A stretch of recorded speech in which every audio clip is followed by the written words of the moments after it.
No, na obrázku je Madonna, je to stará socha a vlastne ešte tam vidno ruku asi syna Ježiška.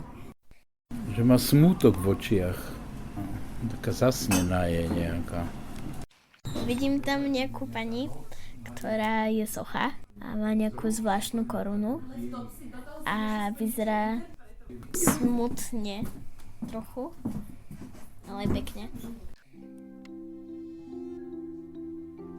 Počúvate podcast Oči do Korán, ktorý vám bude raz do mesiaca prinášať rozhovory o umeleckých dielach. Tento podcast vznikol vďaka spolupráci s Galériou mesta Bratislavy, ktorá poskytuje diela zo svojich zbierok a aktuálnych výstav. V úvode ste mali možnosť počuť opis diela od náhodne oslovených ľudí, neskôr nám o ňom porozpráva samotný autor, autorka alebo teoretik umenia. Moje meno je Monika Pasko-Mikišková a budem vás prevádzať týmto dobrodružstvom spoznávania umenia.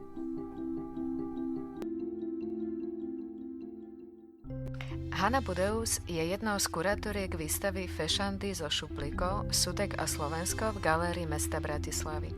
Výstava je venovaná menej známym sudekovým fotografiám starých slovenských sôch, liturgických predmetov a textilu. Dnes sa budeme rozprávať o jednom z diel na tejto výstave, o portréte Madony z roku 1400, uverejnenom na titulnej strane novín Pestrý týden v roku 1937. S Hanou sa rozprávam teraz cez Skype, vítajte. Dobrý den.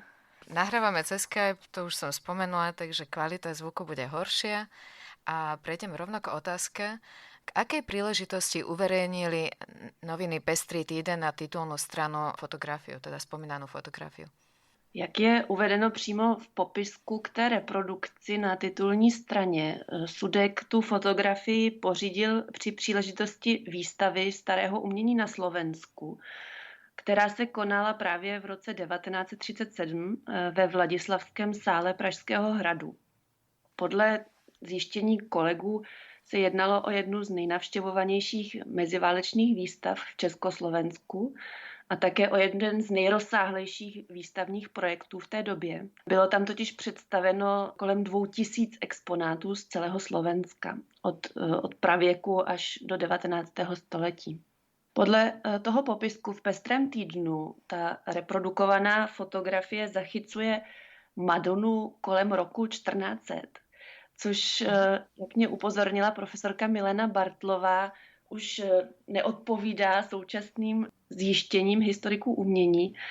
Podle profesora Hlobila se totiž jedná o repliku Madony z Altettingu, která vznikla až v 17. století. Takže tady se dostáváme k tomu, že skrz výzkum fotografií nebo dějin fotografie vlastně můžeme jako přehodnocovat nebo dávat dohromady ty poznatky, které třeba zjistí středověkáři a na které přijdeme my díky tomu, že se vůbec zabýváme výstavou starého umění na Slovensku skrz fotografie Jozefa Sudka. Veľká časť Sudkových fotografií umeleckých diel sú práve fotografie starých sôch z romanského, gotického a barokového obdobia. Táto časť jeho tvorby na zákazku sa zintenzívnila v 30 rokoch minulého storočia. Čo nám môžete o tomto období povedať? Tohle období patřilo v díle Jozefa Sudka k těm méně probádaným. On přestože je vlastně jeden z nejznámějších československých fotografů ve světě. Věnovala se mu řada autorů od Anny Fárové, Zdeňka Kiršnera přes Jana Mlčocha, Antonína Dufka, Jaroslava Anděla k Vladimíru Birgusovi.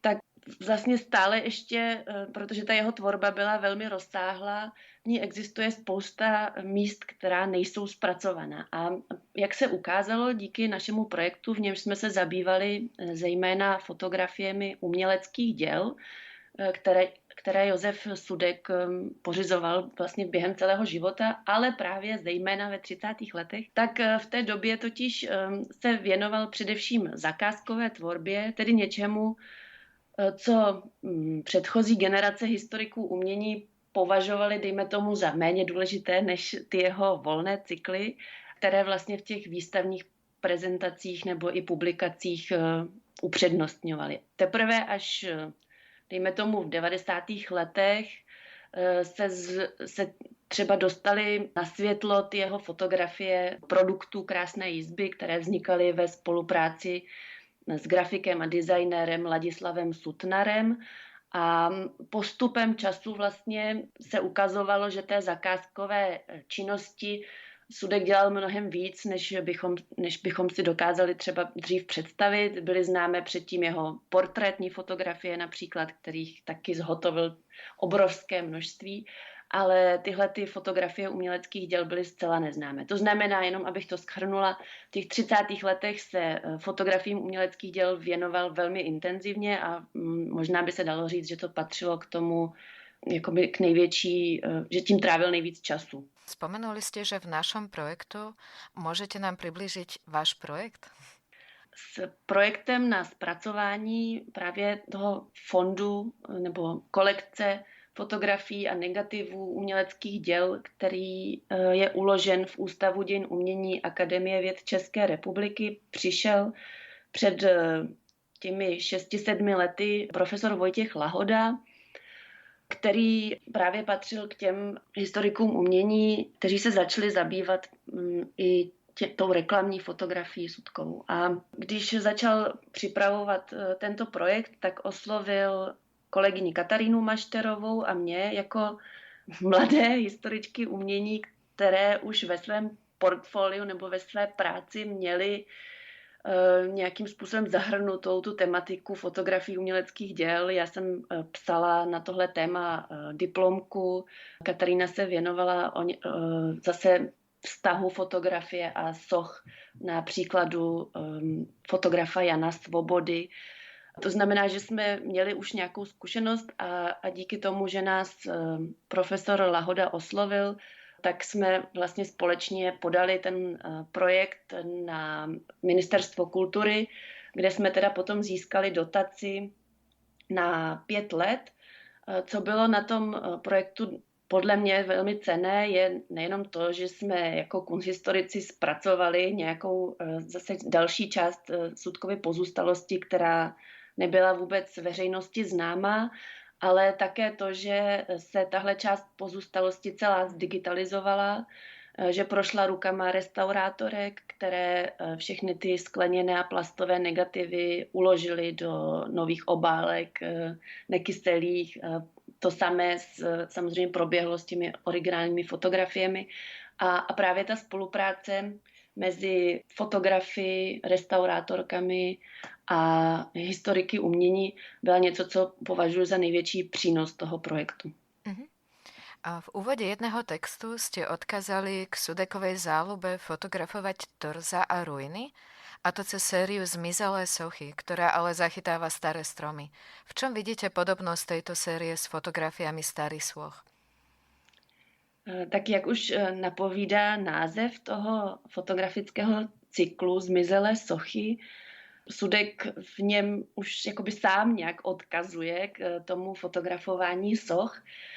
Jednalo se o fotografie, které vznikaly v poměrně dlouhém časovém období od 50. až do 70. let 20. století v beskidzském pralese Mionší, kam Sudek jezdil se svými přáteli a fotografoval.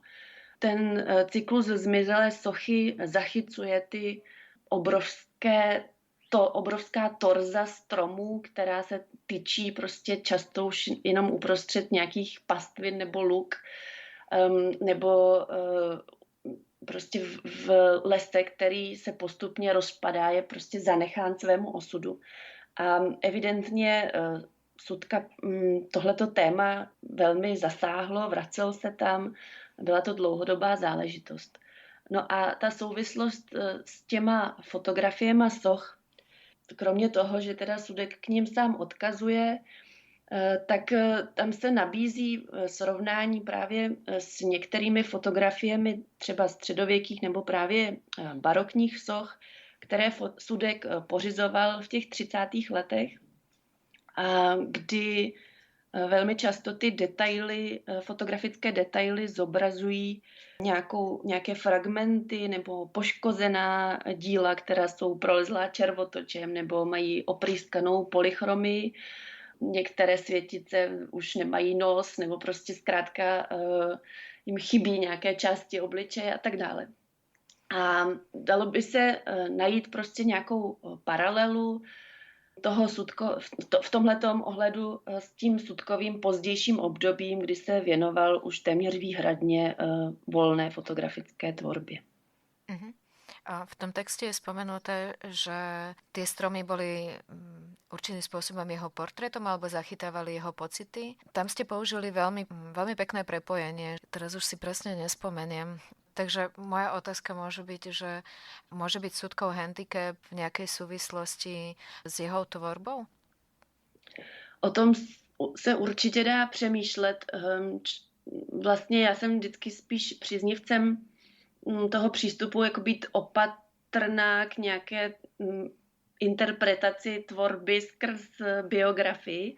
V tomhle případě se to ale jako skutečně nabízí, nebo prostě není to nezajímavé o tom přemýšlet v téhle souvislosti, protože, jak je známo, Sudek za první světové války na italské frontě přišel o pravou ruku, respektive mu byla později amputována. Mm-hmm.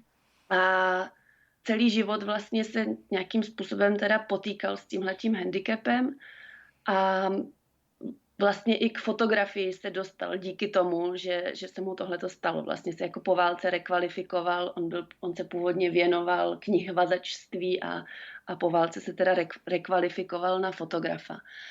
To, že se v jeho díle tyhle ty motivy vracejí opakovaně, asi tím pádem nebude úplně náhoda. Není to jenom otázka cyklu zmizelých soch, ale je řady dalších témat. A zároveň to, co mě na tom srovnání s fotografiemi soch přišlo důležité, že se tím trošku posouvá to, co obvykle bývalo dáváno do souvislosti právě se Sutkem a jeho zálibou v torzech a ruinách. A sice jeho určitý příklon k surrealismu, který se vlastně projevuje takovým zvláštním opožděně až v těch 50. letech, právě v těch jeho nejrůznějších nalezených zátiších. Mm-hmm.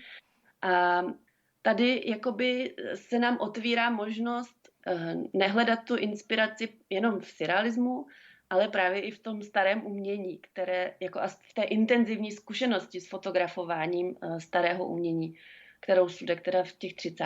letech prodělal. Uh-huh. Jozef Sudek bol pravidelným prispievateľom pre Pestrý týden. Čom bol magazín Pestrý týden dôležité periodikum? Tohleto samozřejmě, tuhletu otázku by vám lépe odpověděli kolegové, kteří se zabývají dějinama médií. Nicméně z toho jako mého úhlu pohledu, nebo z toho, co se tak jako obecně ví, tak Pestrý týden patřil těm velmi významným obrázkovým týdeníkům, které vycházely v meziválečném Československu. To, co mně se zdá, na něm bylo podstatné, nebo proč byl ten jeho přínos tak významný, je to, že dbal jak na nějaký masový dopad, protože vycházel ve velmi vysokém nákladu. V těch 30. letech se to šplhalo snad až ke 100 000 kusů. Mm-hmm. Zároveň ale dbali také na kvalitu, a to nejenom na kvalitu obsahu těch reprodukovaných fotografií, oslovovali v té době nejlepší fotografii, ale také na tisk těch fotografií. Časopis vydával Karel Neubert, který patřil do té rodiny Neuberta a synů, kteří vlastnili tiskárnu na Smíchově, kde tiskli tím velmi kvalitním Neubertovým hlubotiskem. Mm-hmm. To znamená, že vlastně přinášeli to obrázkové zpravodajství ve velmi vysoké kvalitě a i u toho Sudka, kde vlastně známe ty originální negativy a fotografie, tak vidíme, že skutečně nedochází k nějaké ztrátě toho účinu prostřednictví, když se na ty fotografie díváme na reprodukcích, ale naopak, že vlastně je to velmi srovnatelné s tím dojmem z originálních fotografií. Ten Pestrý týden vycházel na velkém formátu, mělo to 40x60 cm snad, takže skutečně vlastně jako málo kdy mám, zvlášť když se jedná takhle o tu titulní fotografii, tak ta byla samozřejmě na celý ten formát, takže málo kdy máme možnost vidět ty Sudkovy fotografie vlastně v takhle velkém formátu. A zároveň to bol veľmi moderný prístup v tom období, nie? Že je to jeden z mála magazínov v Európe, ktoré nadväzujú vlastne na tú tradíciu z Anglicka alebo z Francúzska, kedy boli prvé obrázkové magazíny. Je to tak. Jak jsem říkala, není to úplně jako můj obor, ale rozhodně to, co říkáte, je pravda. A aké poznanie priniesol výskum Sudekovej rannej tvorby a kto za ním teda stojí?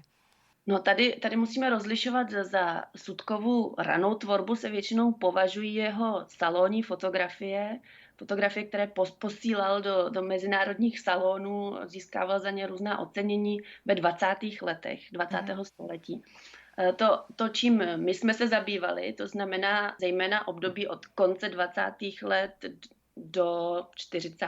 let, dejme tomu, kdy vznikalo nejvíc těch fotografií uměleckých děl, tak bych úplně už nepovažovala za ranou tvorbu. Tam už je to ten Sudek, který je profesionál, má svoje studio, svůj ateliér, dostává velké zakázky a vlastně se postupně jako etabluje na nejvýznamnějšího nebo minimálně jednoho z nejvýznamnějších fotografů uměleckých děl v meziválečném Československu. Potom tuhletu jeho výsadní pozici vlastně na ní ho vystřídali fotografové Ilek a Paul, kteří měli mnohem větší agenturu, zaměstnávali spoustu lidí a Sudek vlastně zůstal u toho stejného principu toho malého ateliéru, kdy jeho jediným zaměstnancem byla jeho sestra Božena Sudková a nikdy vlastně jako nepřestoupil do toho módu, že by se z něj stal podnikatel a zaměstnával nějaký větší počet asistentů. To znamená, že potom, jako jakmile ta poptávka samozřejmě převýšila ty jeho jako fyzické možnosti, tak ten Ilek a Paul byli pružnější v tomhletom a zároveň asi to tak nějak jako přirozeně u Sudka nahradil zájem o jiné věci. Na záver, lebo sa blížime k záveru a sa opýtam, že kde sa teda momentálne nachádza celé Sudkovo dielo? Josef Sudek zemřel v roce 1976 a jeho jedinou dědičkou byla jeho sestra Božena Sudková. A ta potom ve spolupráci s Anou Fárovou, kurátorkou sbírky fotografie v Umělecko-průmyslovém muzeu, tu jeho pozůstalost vlastně věnovala do různých institucí. Anna Fárová připravila v 70. letech Sudkovi retrospektivu právě v Umělecko-průmyslovém muzeu, nebo takovou významnou výstavu, nebyly tam zastoupeny všechna období, celé jeho dílo. Ten výběr do určité míry také určoval sám Sudek.